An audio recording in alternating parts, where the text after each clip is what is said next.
Remember you explained that admin fee that you were paying? Yeah, 3.9%. That wasn't a transfer. That was literally just a deposit, right? Yeah, that's literally just purchasing the cryptocurrency on the platform. 4%, right? Ooh.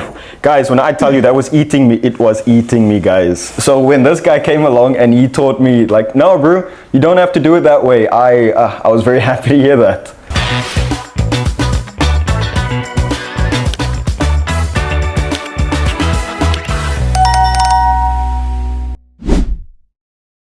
Hi guys, welcome back to the channel. Today we're going to be talking about the first few steps you're going to be taking with cryptos and how to manage them.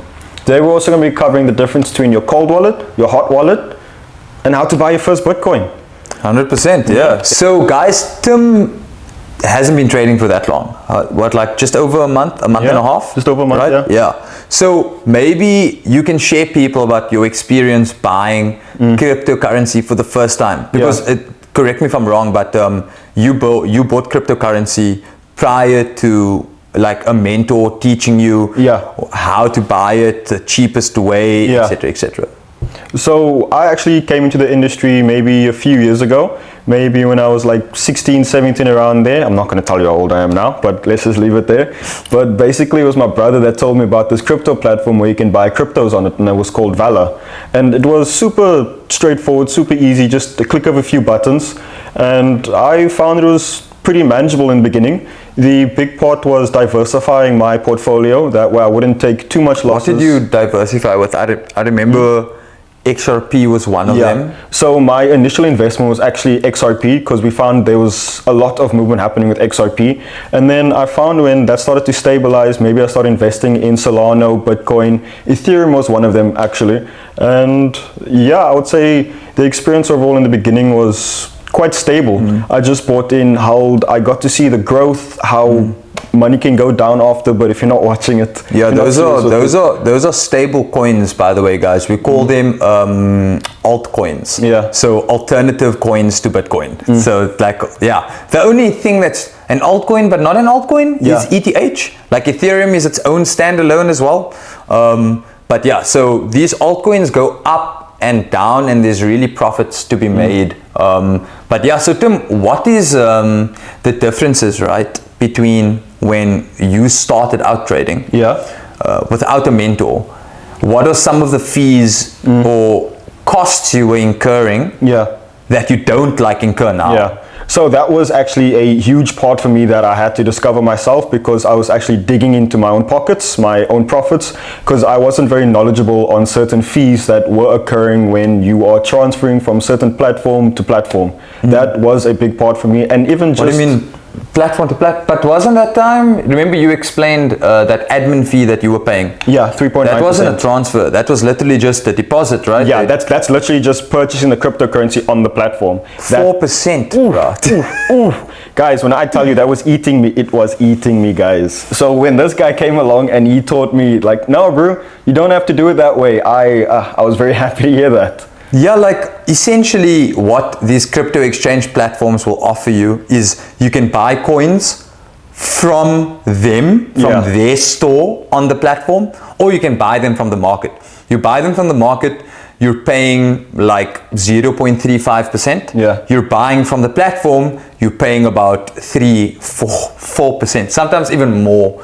I was the victim to that. No, you were paying that to buy crypto. So Timothy was also there was a fee that you'd pay to deposit cash, and you were paying a 4% admin fee just to deposit fiat into an exchange wallet, right? So has rands in his Absa account, deposits it into Valor or Luno, 4%, and it's not even in its cryptographic form yet. It's not even crypto yet. It's still fiat, and he's already lost 4% of his money, and that's excluding the immediate payment cost, which is like $50 if it's a large amount of money. So know your fees, guys. Know your fees. It's a massive fortune to cover. And know like which platform to use, especially when you're starting.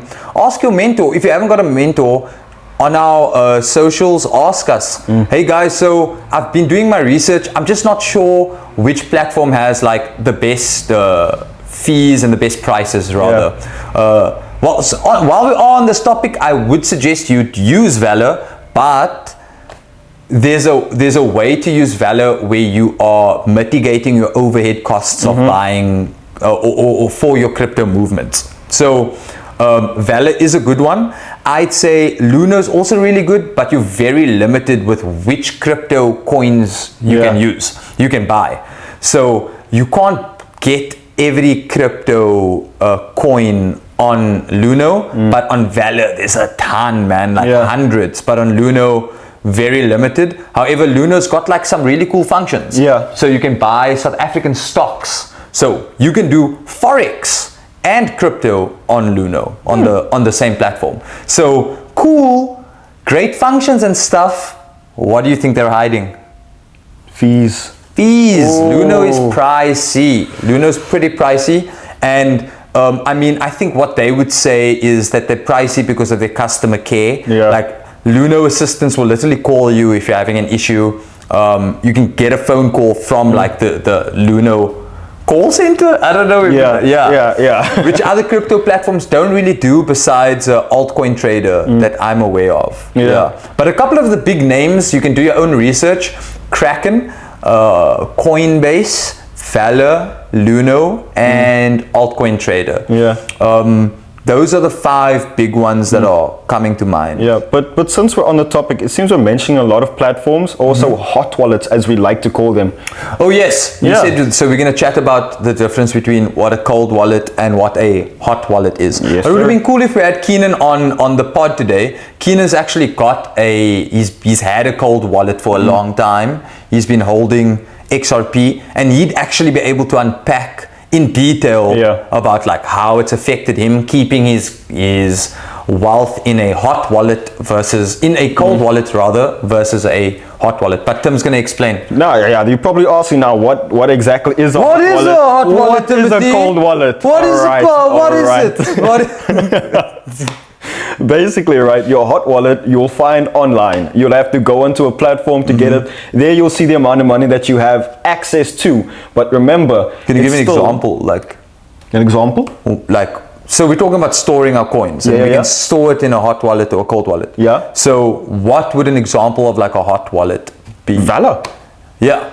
Valor, Luno, any place where you store your assets, your cryptocurrency. But now that we're on the topic of cold wallets, why is it considered a hot wallet? Like, why? Just because it's with Valor, isn't that still yours? Why is it considered an online wallet?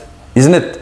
You don't have access to it? Okay, I'm gonna give an answer, and it might be wrong, it might be right. Fact check here. Yeah, we're gonna fact check this later. Right. But my understanding of the reason that it's hot is because it's still a bit volatile. With the platform, they are currently holding your currency. So you still need to get permission for that currency to come back to you. The difference... What's like an analogy that we could use to compare, like we're using an analogy of a hot wallet, right? What would a hot wallet look like with fiat currency? It would look like a wallet. It would... No, a hot wallet. A hot wallet would be your money at the bank. Right? Yeah. That would be like a fiat hot wallet. Maybe we should explain what a cold wallet is first. Maybe we should do that. Okay. So a hot wallet. Yeah. A hot wallet is an online wallet through a FSP licensed crypto exchange platform. Right? So like if your coins are held on Luno or Valor, that would be a hot wallet. Correct? Yeah. Okay. So then what's a cold wallet? What's a cold wallet, guys? Answer in the comment section down below. A cold wallet would be so a wallet that you purchase from a company, a digital wallet that you purchase from a company. You transfer your coins there and it's stored there. Valor, Luno, they have no access to these coins. They can't put these coins on hold. They can't see what you're doing to these crypto coins. That is what we refer to as a cold wallet. And the way it would look like with fiat is cash in your wallet, right? So a hot wallet in the modern world with fiat currency will look like money in your bank account. Is it physical? Do you see it? No, you don't, right? But throughout the day, your money is being used and moved around and replenished by the bank. The bank is giving out credits. They're using all of their cash holdings. All of their cash holdings are your guys' bank accounts. Okay, so even though you don't see that number moving in your bank account, funds at the bank are being utilized all the time, constantly. Yeah. So with a cold wallet, it's wallet in your wallet. It's cash in your wallet. Wallet in your wallet. It's cash in your wallet, in your pocket, right? So it's like, it's cold, hard cash, right? So cold cash or cold wallet is a physical wallet that you've got. When we're talking about a cryptographic cold wallet, it's the same thing. It can take the form of a chip. Some people keep their cold wallets in a safe, and it's got a chip scan. Yeah, USB. Yes. So it can't be utilized by middlemen or by crypto exchange platforms, right? The bank can't utilize your savings that you have here at home in a cold wallet, right? Or in a physical wallet, right? So that's the difference between a hot wallet and a cold wallet. Cold wallets are more, obviously, like, people are probably thinking about what's the practical uses. Yeah. Right. So with a hot wallet, systems can be down, right? So Valor can be down and you don't have access. Blockchain networks can be down. Certain crypto exchange platforms, because they're businesses, maybe there's load shedding. If you're in South Africa, public holidays, networks are slow, all of these things. So they're not reliable to have your cash all the time, to have your crypto all the time. So a smart thing, especially for someone who's trying to long hold, right? Like, for example, you are holding Solana for months. For months, yeah. Right? It might have been within your best interest to keep it in a cold wallet, right? Out of sight, out of mind. How many times did you play around with your crypto and lose money because it's so accessible, right? Yeah. So if things are in a cold wallet, think of it as leaving your cash at home. Like, you don't have this easy access to it, so it ends up building, because with time, crypto has shown to grow the most. Yeah. So not a whole bunch of movements, but actually just doing nothing has shown to increase crypto the most. Yeah. So 100%. In other words, a cold wallet is like the couch you put all your money underneath. Kind of.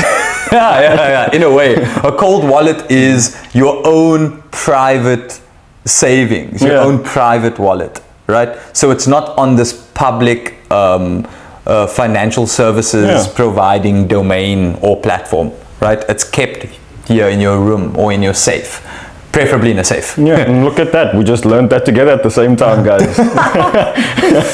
Okay, so guys, that's all we have for today. Thank you so much for listening. If you've got any questions about getting started, about hot wallets, cold wallets, about how to go about buying your first crypto asset and which platform to do it on, please pop a comment below. You can also DM us directly, message our channel.